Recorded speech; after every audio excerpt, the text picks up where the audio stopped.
내가 예상한 대로 썼나 아니면 예상을 벗어나서 썼나.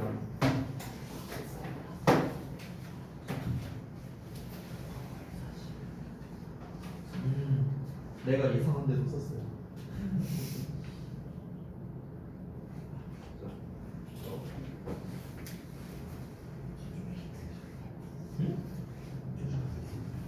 아, 안 오셨고.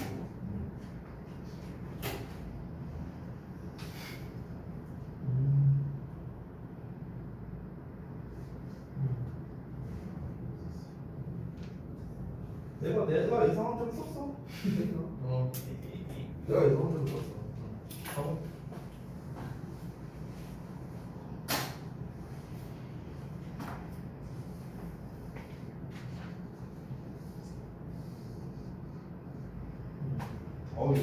예상들을 벗어나질 않네. 전부 다. 아, 재밌네.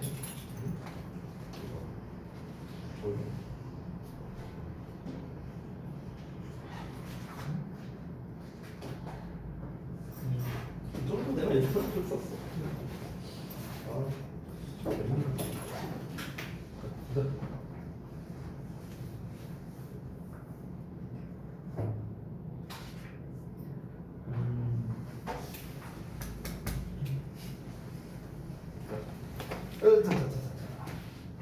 이거 잠깐만.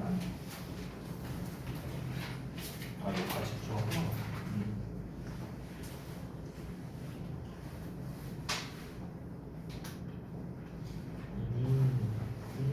오케이.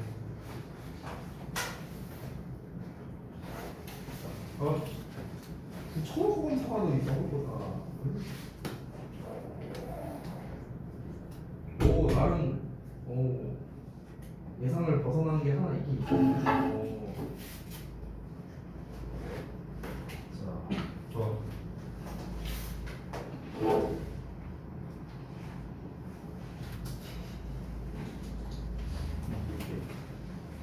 예상에서 벗어나지 않았어. 자, 보자.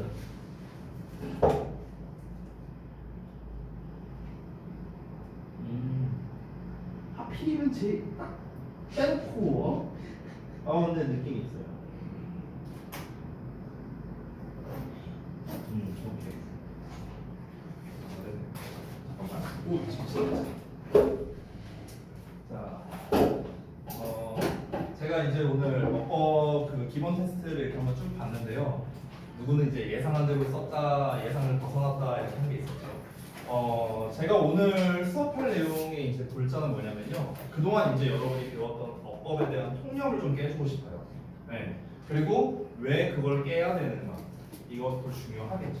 자, 그래서 오리엔테이션 겸 어법 수업을 할 겁니다.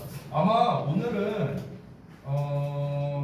그 교재가 필요 없을 것 같아요. 아마 그래서 그 데일리 테스트 한 거 집어넣지 말고요. 이거 여기에서 설명할 거니까 펴놓으세요. 거기다가 필기하셔야 될 수도 있으니까. 오리엔테이션을 하기 전에 앞서서 좀 이제 설명드릴 게 있습니다. 여러분이 이제 벌써 6번이나 이제 학교에서 시험을 보셨잖아요. 어법이 만만치 않죠? 매번 어렵고 매번 시험 볼 때마다 틀리고 그죠? 제가 생각했을 때 이제 어법이라는 녀석이 이제 두 가지를 말씀드릴 건데 이제 어법이 이제 왜 어려운가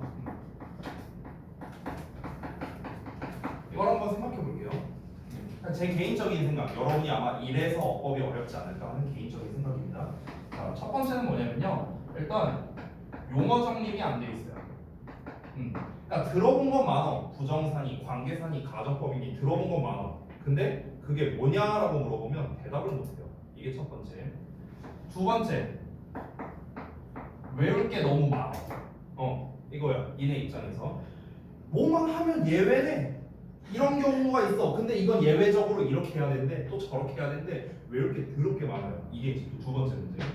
자, 세 번째. 그래, 여기까지 어떻게 했어. 외우고 뭐 자식을 했어. 근데 뭐냐? 개념을 익혔으면은 이거를 이제 문제풀이로 연결을 해야 되는데 이게 안 돼.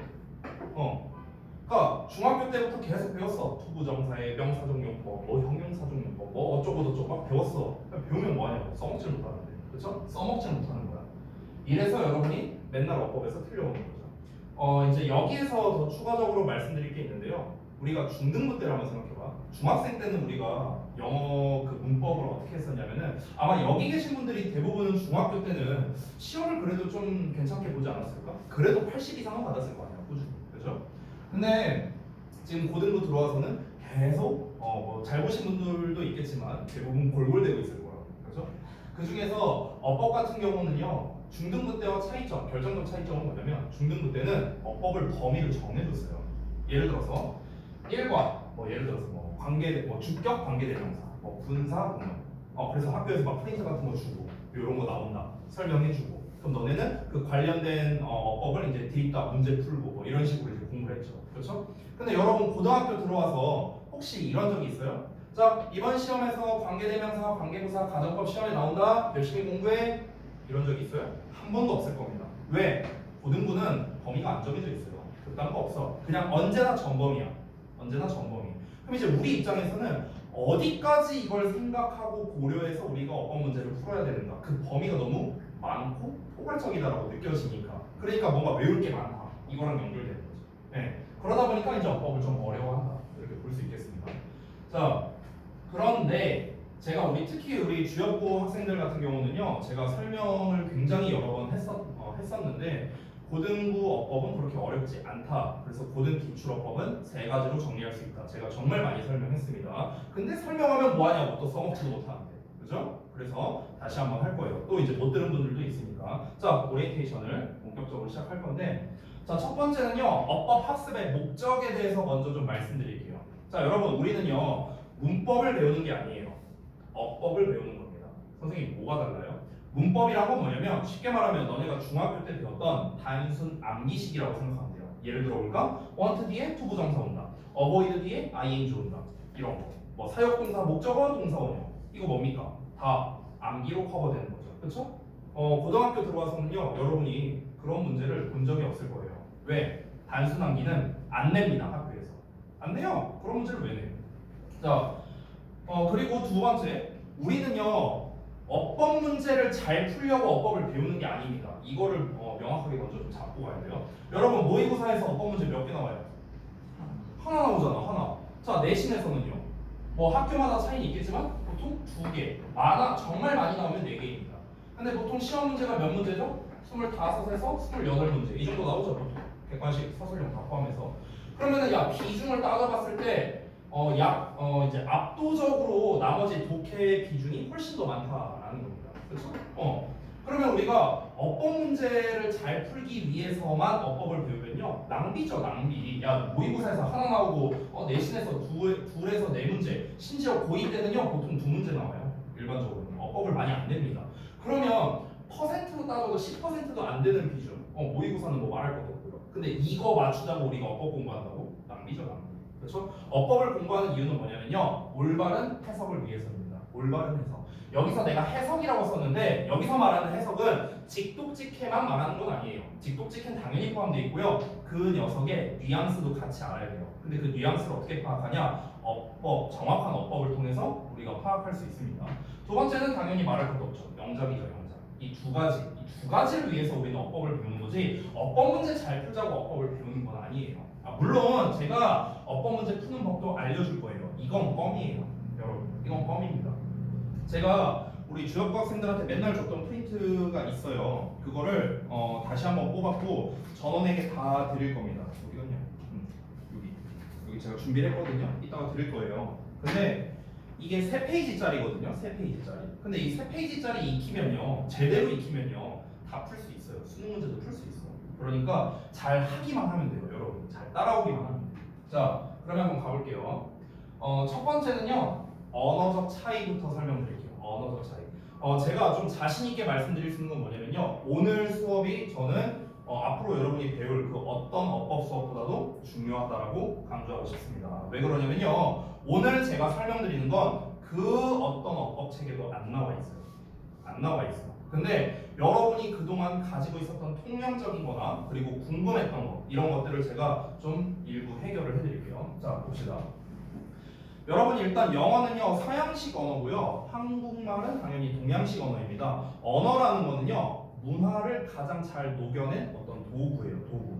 그러면 당연히 우리가 다른 나라 말이잖아요. 영어가 어려운 이유는. 그렇죠? 근데 비교적 일본어를 배울 때랑 영어를 배울 때는 조금 느낌이 달라요. 그러니까 처음을 기준으로 했을 때는 당연히 일본어를 배우는 게 훨씬 더 빠르고요. 솔직히 말해서 일본어는 문법 이딴 거 필요 없고 단어만 알아도 어느 정도 우리가 회화가 가능합니다. 근데 영어는 그렇지 않아요. 영어 우리가 단어만 안다고 해서 회화가 가능하냐? 아니잖아. 그렇잖아. 그 이유가 뭡니까? 언어의 구조적 차이 때문에 그런 거죠. 그러면 언어의 구조적 차이가 왜 발생하는 거예요? 문화가 달라서 그런 거예요. 문화가 달라서. 자, 그럼 그 문화적 차이가 굉장히 많은 것들이 있는데 대표적인 거를 한번 해볼게요. 자, 첫 번째. 동양은요, 시간과 장소 중에 뭘 중시할 것 같아요? 시간? 시간? 딴 분들은 어떻게 생각해요? 세민이 어떻게 생각해요? 시간? 그래요? 태원이는 어떻게 생각해요? 장소? 오, 여러분 중에 정답이 있어요. 네. 정답은 시간입니다. 근데 이유가 있을 거 아니에요. 왜 시간을 중요시 여길까? 그걸 한번 볼까요? 왜냐면 농업 문명이어서 그래요. 농업 문명. 자, 여러분 농사 지을 때 제일 중요한 게 뭐예요? 시간이에요. 시간. 그러니까 우리 조선시대 때 해시계니 물시계니 이딴 거 만든 거 아니야. 그렇잖아. 농사 지을 때는 시간, 시기 이게 제일 중요하잖아. 그렇죠? 농업 문명이야. 동양권은요. 그러니까 시간이 중요한 문화거든. 그럼 반대로 서구권은 뭐가 중요할까? 반대겠죠? 장소가 중요합니다. 그럼 왜 장소가 중요할까? 얘네는 농업 문명이 아니고요. 상업 문명이어서 그래요. 상업 문명. 됐어? 얘들아, 상업 문명 같은 경우는요. 거래죠. 거래 기본적으로. 그럼 거래할 때 중요한 게 뭐예요? 장소예요. 장소. 아니야. 똑같은 내가 과자를 파는데 여기 후곡 앞에서 파는 과자값이랑 에베레스트 산 정상에서 파는 과자값이랑 똑같겠냐? 당연히 아니잖아. 그렇죠? 거래의 기본은 뭡니까? 장소를 어떻게 잡느냐 이거든요.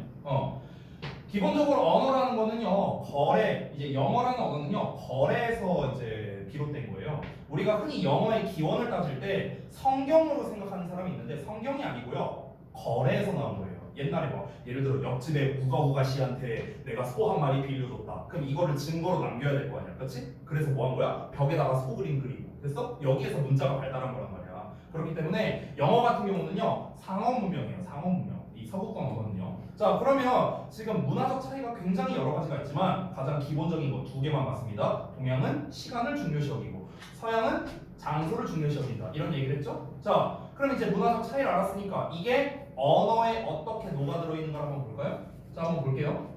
나는 어제 서점에 갔다.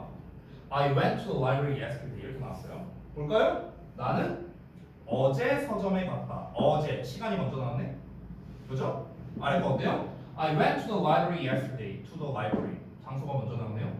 그죠? 이게 문화에 녹아든 거예요. 왜냐? 이유가 있는 거라고. 우리가 흔히 영어 같은 경우 부사의 위치, 부사의 순서를 쓸 때 뭐 장방시 순으로 쓴다 막 이런 걸 배우기도 해요. 장소, 방법, 시간 순으로 쓴다. 그냥 그렇게 외우기만 했어. 왜? 이유가 있을 거 아니야. 왜 그런 거냐? 장소를 중요시 여기기 때문에 그런 거죠. 그러니까 장소를 먼저 쓴 거야. 시간을 중요시 여기니까 시간을 먼저 쓴 거고요. 됐니? 이게 다 문화가 언어에 녹아든 겁니다. 이게 다가 아니겠죠, 당연히. 문화적 차이는 굉장히 많이 있습니다. 자, 여기에는 제가 써놓진 않았지만 대표적인 게 뭡니까? 자, 우리말에 이런 격언 같은 게 있죠. 한국말은 끝까지 들어봐야 안다. 이런 말이 있죠. 이 말이 왜 나왔을까요? 이 말이 왜 나왔겠어? 제일 중요한 말이 맨 뒤에 있으니까 그런 거겠죠. 그렇죠? 근데 우리말은요, 맨 뒤에 어떤 말이 나와요?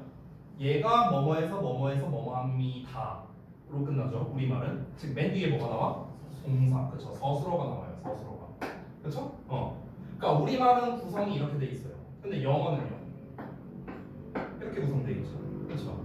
자, 먼저 나오는 게 더 중요시 여기는 거라고 했어요. 중요시 여기는 거. 우리말은요.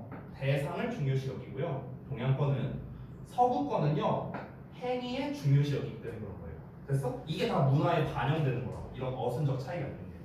자, 그래서 지금처럼 시간과 장소 중 뭘 더 중시하느냐 이것만 놓고 보더라도 벌써 문화적 차이가 발생하고 이게 언어에 녹아들어 있다라는 겁니다. 그럼 이제 우리가 영어라는 걸 제대로 이해하려면요 저 녀석들의 사상을 알아야 돼요. 근데 우리가 어떻게 사상까지 다 알겠습니까? 그래서 그동안 이제 여러분이 배웠던 어법적 사항에다가 제가 문화적인 요소를 조금씩 가미를 해줄 거예요. 왜 이럴까? 이유가 있을 거 아니야. 예를 들어 볼까요? 예를 들어서 이따가 제가 설명할 건데 우리가 내가 퀴즈 하나 내볼게요. 맞춰봐.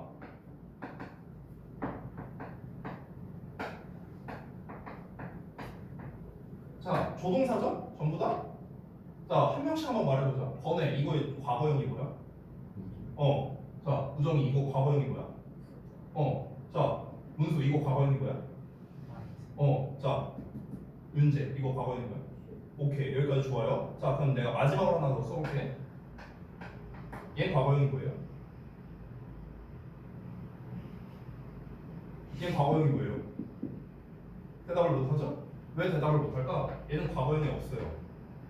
얘는 과거형이 없어. 가끔 가다가 헤드2라고 하는 사람이 있거든요. 헤드2 아니에요. 헤드2 아니야. 과거형 아니에요. 헤드2는 헤드2의 과거형이죠. 머스트의 과거형이 아니잖아. 그치? 얘는 과거형이 없어요. 그럼 물어볼게요. 왜? 왜 없는데? 왜 없어요? 모르죠? 이유가 있을 거 아니야. 뭔가 이유가 있을 거 아니야. 그렇죠? 얘네는 과거형이 다 있어. 근데 왜 얘는 과거형이 없을까? 뭔가 이유가 있겠죠? 자, 또 하나. 제가 또 하나 내볼게요. 예를 들어서 자, 우리가 중딩 때 공식처럼 외웠던 게 있어요. 바로 가정법 형태입니다. if 주어 과거형 동사 나오고 주어의 조동사의 과거형에 동사 원형 쓴다. 이거죠. 가정법 과거 형태죠. 자, 근데 이게 문법책을 보면은요 항상 나와 있는 멘트가 있습니다. 그게 바로 뭐냐면요. 가정법 과거는 현재 사실의 반대이다라는 멘트가 꼭 나와 있거든. 문법책 보면은. 그럼 내가 질문할게요. 가정법 과거잖아. 근데 왜 현재 사실의 반대야? 과거잖아, 과거. 근데 왜 현재 사실의 반대야? 그죠? 그러니까 이런 것들, 거기 나와 있다고 거기 안 써놨는데 거기 있는 거랑 달라요. 조동사의 과거형 가정의 이름까지 따셔서 그거랑 이거랑 뭔 상관이야? 얘는 과거, 현재니까. 예전에 뭐 설명하실 아, 그렇지. 예전에 지금 네가 답을 말했네. 거기에 안 나와 있어. 예전에 내가 얘기한 적은 있었겠죠. 자, 다시. 그러니까 이런 것들. 그러니까 너네가 그동안 이제 문법을 공부를 했을 때는 아 그냥 그렇구나 하고 받아들였던 것들이 있어요. 그럼 왜 그러냐? 이유가 있을 거야. 그렇죠? 그래서 그런 것들 하나씩 볼 겁니다. 자, 볼게요. 자, 문법이 아니라 어법을 볼 겁니다. 어법. 자, 볼게요. 첫 번째 시제부터 말씀드릴 건데 여러분께서 이제 써놓은 순서랑 그 데일리 테스트에 있는 거 있죠. 자, 번외도 좀 줄게. 데일리 테스트에 써놓은 순서랑은 조금 다르게 갈 건데요. 자, 잠깐 보겠습니다. 저는 어떤 순서로 갈 거냐면 시제, 조동사, 그리고 가정법. 저는 요 순서로 설명할 거예요. 오늘 가정법은 제가 데일리에 안 냈습니다. 요 순서로 갈 거예요. 왜 그러냐면 여러분 가정법을 이해하려면 얘를 알아야 돼요. 반대로 얘를 이해하려면 얘를 알아야 돼요. 그래서 요 순서로 가는 거예요. 요 순서. 알겠죠? 여러분이 다시 한번 어법을 어려워하는 이유가 여러 가지가 있겠지만 아까 외울 게 많다라고 했었죠. 왜 외울 게 많은 줄 알아요? 너네는 시제랑 조동사랑 가정법을 다 따로 배워서 그래요. 다 따로 배워서 그래. 근데 이게 한 묶음이에요. 이게 한 세트야, 한 세트. 그러니까 문법적으로 너네가 배운 것들에 대한 연계가 안 되어 있어서 그래요. 그래서 니네가 어법이 외울 게 너무 많다. 근데 사실은 이 세 가지가 다 일맥상통하거든요. 그걸 보여줄게요. 잘 봐. 자, 현재 시제와 과거 시제를 비교할 건데 현재 시제의 특징을 먼저 볼게요. 내가 뭐라고 써놨냐면 현재 시제는 뚜렷하다고 써놨어요. 뚜렷하고요. 평소에 벌어지는 일이에요. 이게 현재 시제의 키워드입니다. 자, 잠깐 볼게. 너무나 쉬운 예시 하나 써볼게. 자, What do you do? 이런 말이 있어. 자, 성재, 해석해봐. 뭐라고 안 들려? 뭐하고 있어? 뭐 하고 있어? 그럼 이렇게 써볼게요. What are you doing? 해석해봐. 성재. 뭐하고 있어? 지민아 위에 거 해석해봐. 뭐하고 있니? 그럼 얘는 뭐 하고 있냐? 승우 한번 해석해봐요. What do you do? 뭐해? 이거는 뭐하고 이게 뭐 하고 있어? 정민이 이거 한번 해석해볼래? What do you do? 자, 그러니까 다 맞아. 또 뭐해? 또 뭐 하고 있어? 우리말로 똑같은 거 같죠? 전혀 달라요. 전혀 다른 의미입니다. 왜냐면요, 봐봐. 여기 진행형이죠, 진행형. 그렇죠? 근데 여기 현재 시제죠. 내가 방금 써놨다시피 현재 시제는 뭐냐면요, 뚜렷하고요, 평소에 벌어진 일이거든요. 평소에 됐어? 평소라는 건 뭐냐면요, 여러분 제가 이따가 여기 써놨는데요. 평소라는 건 변화가 없음을 말하는 거예요. 변화가 없어. 예를 들어 이런 거야. 야, 니네 아침에 몇 시에 일어나? 아, 저 6시에 일어나요. 이렇게 니네가 말하잖아. 그럼 그 6시에 일어난다는 말이 언제야? 평소에. 됐냐? 어제도 6시에 일어나고, 오늘도 6시에 일어나고, 내일도 6시에 일어날 거고. 그래서 평상시. 이게 뭐야? 현재 시제의 키워드야. 됐냐? 그럼 what do you do에 숨어져 있는 의미는 뭡니까? 너 뭐해? 이렇게만 해석하면 안 되는 거야. 어떻게? 너 평소에 뭐해라는 뜻이야. 평소에 뭐해. 그래서 너 평소에 뭐해라는 말은요, 곧 무슨 말이냐면요, 이게 직업 물어보는 표현이에요. 직업 물어보는 표현. 그래서 내가 만약에 너네한테 상대방 직업을 물어보는 거를 한번 영어로 써봐 하면은 아마 여기 계신 전원가 what is your job이라고 쓸 거야. 그죠? what is your job 이렇게 쓸 거라고.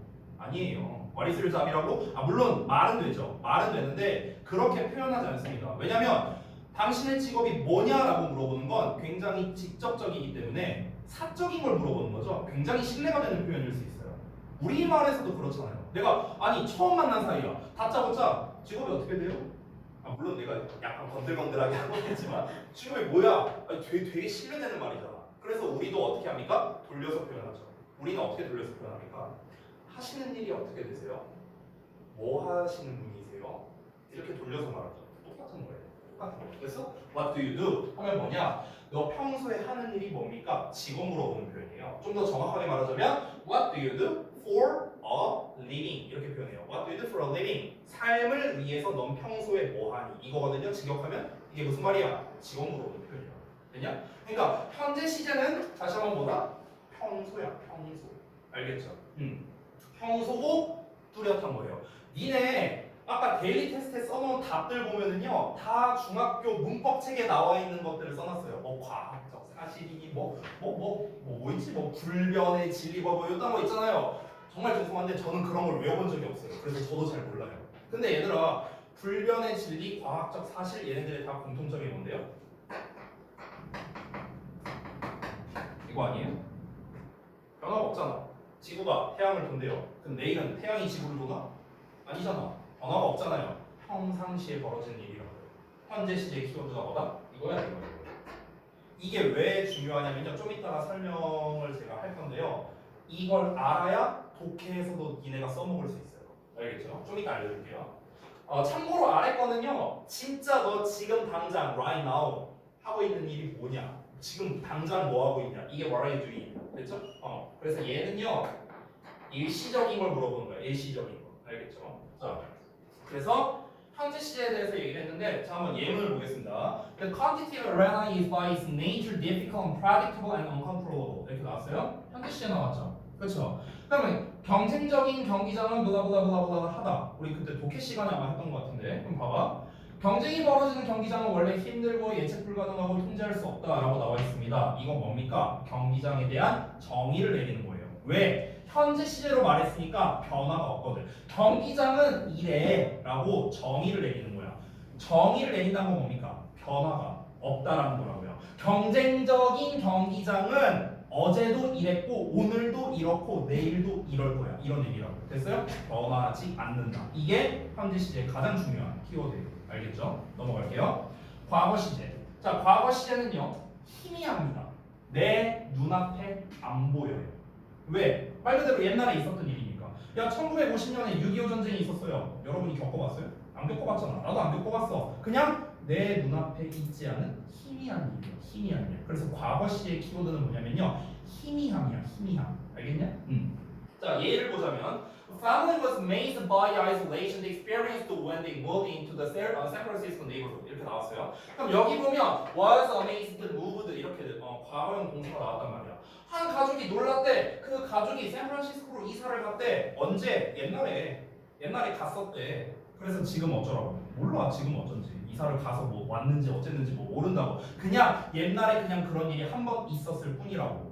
있었을 뿐이고요. 지금과는 관련이 없어요. 그냥 희미한 과거의 기억일 뿐이에요. 됐죠? 자, 정리를 해볼게요. 잘 보세요. 현재 시제는 평소에 일어나는 팩트 또는 팩트라고 주장하는 것, 이걸 전달하는 겁니다. 이거는 이렇다 이렇게 말하는 거야. 어떻습니까? 굉장히 단호한 표현이에요. 단호한 표현이야. 됐어? 내가 예를 들어서 건애는 지각했다. 이건 뭐야? 단호하죠. 현재 시제.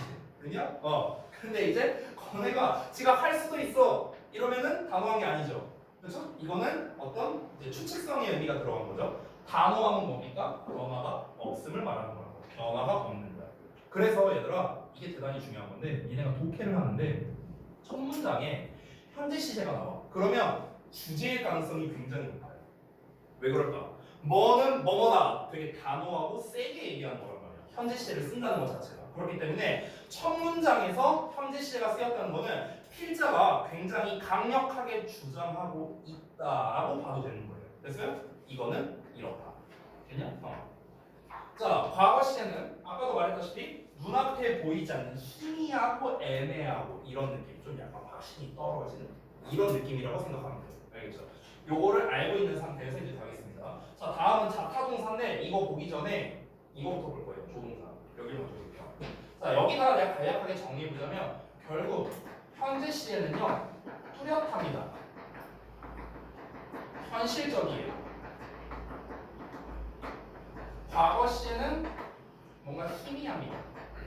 그래서 이런 특성을 가지고 있다고 했죠. 간략하게 쓴 겁니다. 이거를 조동사에 적용을 해볼 겁니다. 조동사.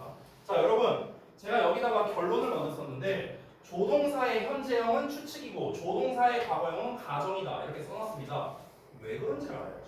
왜? 자, 내가 조동사가 뭐냐라고 물어보면요 대부분의 학생들은 동사를 도와주는 거예요. 이렇게 말해요. 동사를 어떻게 도와주는 거예요? 그죠? 자, 봐봐. 조동사라는 녀석은요 아까 전에 내가 잠깐 썼던 can, 뭐 may, 그다음에 will, 그다음에 shall, must 이렇게 현재형이 있죠. 그리고 이 녀석들의 과거형인 could, 그다음에 might, could, should 이런 표현들이 있어요. 이게 조동사의 기본형이죠. 얘는 없고요. 그렇죠? 그러면 이제 얘네들 뒤에 뭐가 온다? 동사, 원형 온다. 이건 뭐 다 알고 있는 거예요. 그렇죠? 근데 봐봐. 내가 얘네 둘의 차이를 말해보라고 하면은요 여러분은 보통 이렇게 얘기를 합니다. 얘는 현재 시제에서 쓰고 얘는 과거 시제에서 쓴다. 왜냐면 현재형이고 과거형이니까 이렇게 말하거나 아니면 두 번째 이것도 예상한 답변인데 조동사의 과거형이 더 공손하다 이렇게 얘기를 해요. 그럼 내가 질문을 할게요. 조동사의 과거형이 왜 공손한 표현인데? 그 이유 아는 사람 있어요? 없잖아. 그냥 그렇게 배웠을 뿐이잖아. 조동사의 과거형 would나 could나 이런 걸 쓰면은 더 공손한 표현이 된다. 문법책이 그렇게 나와 있어. 그럼 왜 그런데? 왜 공손한 표현이냐? 모르죠. 그렇죠? 알려주겠다. 잘 봐. 일단 시제에 대해서 우리는 이미 알았습니다. 현재 시제는 이런 느낌이고 과거 시제는 이런 느낌이라 했어요. 이걸 여기에 적용할 겁니다. 잘 보세요. 일단 미리 말하자면 조동사의 현재형과 과거형은요. 얘네 둘은요. 시제 차이가 아닙니다. 시제 차이가 아니에요. 현재형은 현재 시제에선 얘네를 쓰고 과거 시제에선 얘네를 쓴다. 이게 일단 틀렸어요. 우리 슈도 현재 시제에서 쓰잖아. 뭐뭐 해야 한다. 쓰잖아. 우리 당장만 보더라도. 우리가 슈드를 과거에서 쓰고 현재형으로 쉘을 씁니까? 아니잖아요. 그렇죠? 그러니까 얘를 현재에서 쓴다, 얘를 과거에서 쓴다. 이건 일단 잘못된 거예요. 일단 이게 잘못됐다. 자, 그러면 이 둘의 차이는 뭐냐? 의미가 달라요. 의미가. 다시 한번 보자면 현재형은 추측의 의미고 과거형은 가정의 의미예요. 그럼 왜 이런 의미가 나오는지를 알아야 될 거 아니야. 아까 내가 뭐라 했냐? 현재는 뚜렷하고 과거는 희미하다 했거든. 그러니까 과거는 희미하다는 거는 내 눈앞에 안 보이는 거라고 했죠. 약한 거예요. 그러니까 과거 시제라는 녀석의 자체가 어감이 약한 거야. 약한 거. 왜 약해? 내 눈앞에 안 보이니까 뚜렷하지 않으니까 약하잖아. 왜냐? 그럼 봐봐. 추측이라는 말은 뭐냐면요. 발생할 수도 있음을 뜻하는 거야. 발생할 수도 있다. 세민이가 여자친구가 있을 수도 있다라는 거야. 됐어? 그럼 있을 가능성 반반이겠지 뭐. 있을 수도 있고 없을 수도 있고. 됐냐? 반반이야. 왜? 현재 시제는 현실적이니까 뚜렷하니까요. 됐어? 근데 과거 시제는 뭐라고 했어? 희미하고 약하다고 했어. 그러니까 발생할 가능성이 없는 거예요. 과거 시제는. 됐어? 그럼 발생할 가능성이 없으니까 뭐야? 그럴 가능성이 없다라는 뉘앙스, 즉 가정의 의미가 될 수밖에 없다는 거야. 됐어? 얘들아, 가정이란 말 자체는 뭡니까? 확률, 빵프로야, 빵프로. 내가 새라면 하늘을 날아다닐 텐데 내가 새예요? 내가 새가 될 확률, 빵프로잖아. 됐냐? 그러니까 가정이란 건 가능성이 없어. 얘는 가능성이 있다고요. 조동사의 종류에 따라서. 됐냐? 이렇게 이해하면 되는 거야. 왜? 다시 한번 말한다. 현재 시제는 뚜렷하고 과거 시제는 힘이 하니까. 뚜렷하니까 가능성이 있고요. 힘이 하니까 가능성이 없는 거고. 됐어? 됐어? 그럼 아까 전에 말했던 거 얘네는 왜 공손한 표현이 될까? 얘들아 공손하다고 할 때는요 굉장히 말이 약해지거든요. 야 상대방에게 공손하게 하는데 예를 들어서 건애가 딱 왔어. 오늘 학교에서 뭐 한다고 늦게 왔어. 야 너 왜 늦게 왔어? 학교에서 뭐 했어요? 왜요? 이렇게 말한다고 쳐봐. 이건 공손한 게 아니죠. 왜? 단호하게 말하는 거. 단호하다는 건요 공손함과는 멀리 떨어져 있을 수밖에 없어요. 공손하게 하려면 어떻게 해야 돼요? 말을 약간 좀 약하게 해야죠. 쌤, 제가 좀 이렇게 해갖고 이렇게 해서 늦었습니다. 죄송합니다. 약하게. 됐어? 약한 거는 과거형. 그러니까 과거형이 공손한 거야. 됐냐? 이게 다 연결되는 거라고 이게. 됐어? 그럼 아까 전에 말했던 거. 선생님, must는 왜 과거형이 없어요? 자, must가 추측의 의미. 얘네 다 추측의 의미라고 했죠? must가 추측의 의미일 때 해석을 어떻게 해요? 아니, 그건 추측이 아니죠. 그건 주장하는 거고요. 추측. 일 것이다? 그건 왜이고요. 뭐뭐임에 틀림없다. 됐냐? 뭐뭐임에 틀림없다죠? 얘들아 잘 봐봐. 뭐뭐임에 틀림없다라는 거는요. 확신을 표현하는 거죠. 그렇죠? 우정이가 남친이 있음에 틀림없다. 확신하는 거야. 확신. 물론 저는 확신하지 않습니다. 농담이야. 자, 근데 이제 확신을 하는 건데 야, 확신이라는 건 뭐예요? 이거 아니야? 야, 근데 확신이 어떻게 애매해져요? 그래서 과거형이 없는 거예요. 됐냐? 이유가 다 있는 거라고. 확신이란 말은요, 애매하다는 말과는 모순돼요. 이게 양립할 수가 없는 개념이잖아. 아니, 확신을 하는데 어떻게 애매합니까? 그죠? 그렇기 때문에 과거형이 없는 거라고요. 됐냐? 다 이유가 있는 거야. 그죠? 자, 그래서 여기에서 이어서 이제 가정법을 갈 건데, 가정법 가기 전에 마저 마무리를 할게요. 자, 그래서 다시 한번 말합니다. 얘네들 뒤에 동사원형이 왔어. 이거 무슨 시제야? 현재 시제야. 얘들아. 선생님, 쿠드의 동사원형 현재 시제라고요? 현재 시제예요. 현재 시제라고. 봐봐. can의 동사원형을 쓰면 뭐냐?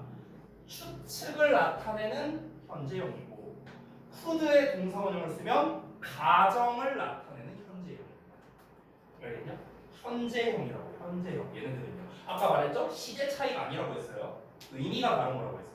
근데 여기서 선생님 저는요 과거로 쓰고 싶은데요. 진짜 이놈의 그러니까 이 추측의 과거형, 가정의 과거형을 쓰고 싶어요. 그럼 어떻게 써야 돼요? 그때 쓰는 게 바로 뭐야? have pp라는 녀석이야. have pp. 얘를 쓰면 이제 뭐가 되는 거야? 이제 과거형이 되는 거야. 됐냐? 그러면은 can have pp 추측의 과거형, could have pp 가정의 과거형 이렇게 되는 거. 됐냐? would의 동사원형 무슨 시제? 현재 시제예요. 가정의 현재 시제. 됐냐? 가정의 현재 시제. will 동사원형 우리가 흔히 미래 시제라고 하지만 내가 오늘 요 설명을 생략할 건데 일단 미리 말하면 미래 시제란 개념은 없습니다. 미리 말하면요. 미래 시제가 아니에요. 현재 시제예요. 현재 시제. 어쨌든간 이놈도 뭡니까? 추측의 현재 시제. 그래서 전부 다 얘네들의 동사원형을 쓰면 현재, 얘네들의 have pp 쓰면 과거예요. 됐냐? 그럼 이거를 연결해 볼게요. 가정법으로. 내가 흔히 가정법이 뭐냐라고 학생들한테 물어보면요, 대부분의 애들이 둘 중 하나로 대답해요. 첫 번째, if. 두 번째, 만약에. 대부분 이렇게 얘기하거든요. 네, 둘 다 틀렸어요. 자, 아까 전에 내가 썼던 형태를 다시 한번 볼게. if 주어 과거형 동사 나오고 주어의 조동사의 과거형에 동사원형이 나왔다. 이게 뭐다? 가정법 과거 형태다 라고 했습니다. 자, 우리가 얘를 가정법 과거라고 부르는 이유, 과거라고 부르잖아. 왜 과거라고 부르냐? 과거형 썼으니까. 오케이? 그러니까 가정법 과거라고 부른 거야. 근데 내가 방금 전에 얘기했는데 얘들아, 조동사의 과거에 동사원형 쓰면 무슨 시제라고 했죠? 조동사의 과거에 동사원형 쓰면 무슨 시제? 현재 시제. 얘는 그래서 무슨 시제야? 현재 시제야. 현재 시제. 그래서 생긴 건 과거잖아. 근데 얘 무슨 시제야? 현재 시제라고. 알겠냐? 그래서 우리가 중등 문법에 현재 사실의 반대다 이렇게 배운 거야. 현재 시제야 얘는요. 알겠냐? 그래서 얘를 해석을 어떻게 해요? 잘 들어봐. 만약에 얘가 뭐뭐 한다면 얘가 뭐뭐 할 텐데 이렇게 해석하죠. 그렇죠? 내가 지금 여기 해석을 어떻게 하는지 잘 들어봐. 만약 얘가 뭐뭐 한다면 뭐뭐 한다면 한다 무슨 시제야? 현재 시제잖아. 됐어? 그러니까 여러분 가정법 과거는요 무슨 시제? 현재 시제예요. 현재 시제. 됐어? 왜 현재 시제? 계속 똑같은 얘기하고 있죠. 됐냐? 이게 다 연결되는 거야. 됐어? 그러면 가정법 과거 완료가 뭡니까? 요거잖아. 과거 완료를 썼으니까. 그렇죠? 그래서 얘가 무슨 시제? 과거 시제가 되는 거지. 됐냐? 이렇게 연결되는 거야. 자, 그리고 아까 전에 마지막으로 말할 거. 가정법은 if가 본체가 아닙니다. 누가 본체예요? 얘가 본체예요. 얘가. 조동사의 과거형이 본체입니다. 왜? 조동사의 과거형은 가정을 나타냅니다. 됐냐? if가 본체라면은요 이게 말이 안 돼요. 그럼 IBC 가정법은 어떻게 설명할 건데? if 없는데? without 가정법은 어떻게 설명할 거야? if 없는데? 근데 왜 가정법이라고 불러? if가 없는데 말이 안 되잖아. 그렇죠? 조동사의 과거형이 가정법의 본체예요. 알겠죠? 왜? 얘가 가정을 나타내니까. 그래서 실제로요 if가 없어도 가정법을 얼마든지 만들 수 있습니다. 얘만 써도요. 됐니? 얘만 써도 만들 수 있다. 근데 여러분 오해하시면 안 되는 게 있어요. 얘네가 공통적으로 추측성의 의미, 공통적으로 가정의 의미가 있지만 추측과 가정의 의미만 있는 건 아니에요. 여러분이 기존에 잘 알고 있는 can, 뭐 능력의 의미, 뭐 허가의 의미, 뭐 이런 거 있잖아. 그거는 다 당연히 있습니다. 내가 지금 말하는 거는요 공통사항을 말하는 거예요. 공통사항. 됐냐? 자 그러면은 시제, 조동사, 가정법까지 연결해서 했는데 그럼 이걸 우리가 독해에다가 적용을 해야겠죠? 자 잘 봐봐.